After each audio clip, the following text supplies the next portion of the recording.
Hi guys, welcome back to another video, and today we're gonna tell all about chess. So we're gonna start the basics.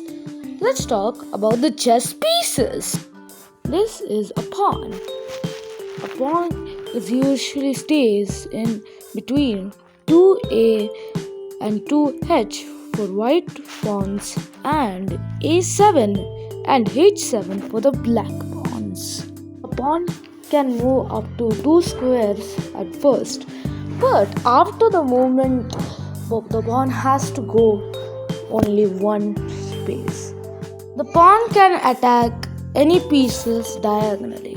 For instance, it can either take the rook or the knight, but not the queen. The another way that you can capture a piece with the pawn is this very powerful move called en passant. En passant is a French for passing in. So in this picture you see, as an example, the black pawn has just moved from c7 to c5. The white pawn can capture it in en passant by moving to c6. Last thing about the pawn is promotion. You see, when the b7 pawn moves up to b8, it turns into a queen, bishop, knight, or a rook. It depends upon you. Standard, it will automatically go to queen. Otherwise, you can pick anything else. Alright, I think I said enough for the pawn. Now we're gonna go towards our next chess piece. The next piece is the queen. For the blacks, it stays in d8, and for the white, it stays in d1. The queen can move horizontally, vertically, diagonally, and one step at a time. So it's basically, it can move like a bishop, rook, and the king. This piece is the most common piece to be used after the promotion of a pawn. So basically, this is just some basic stuff about the queen in chess. Next chess piece is the rook. The black rook starts off at a8 and h8, while the white rooks start from a1 and h1. The rooks usually move vertically and horizontally. You can see that the black rook can take that white pawn using horizontally moving. The rook can participate in castling with the king. Basically, castling is helpful in case if any pieces like will checkmate a king. Here's the basic rules of the rook. Next piece is the king. The black king usually starts in e8, while the white king starts out in e1. The king can move only one square at a time. Here you can see that the king cannot move, as you can see, as many people are protecting it, such as the pawn, the knight, the queen, etc. etc. The white king cannot move towards the side because of the black rook protecting those squares. The king participates in castling. You may have heard about this when I was explaining about the rooks. Alright, that's enough for the king. Let's go towards the next piece. Oh, I almost forgot. The king is usually shortened to the letter K, so you can call it K during playing chess. The next piece is the bishop. A bishop usually stays in the black squares c8 and f8, while for the white it will be c1 or f1. The bishop can move diagonally. It can also attack pieces diagonally. The bishop can do one special move that it is very rare for it, but is often successful. It is called a fork. I will show you the example right now. You see, a fork is a type of move in which both pieces are like attacked. I mean, you cannot see it where asked to chess teacher or whatever. Okay, I'm not that much smart in chess. Okay, dudes.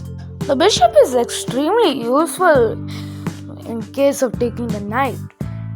Because of its diagonal pieces, it can block the knight from moving.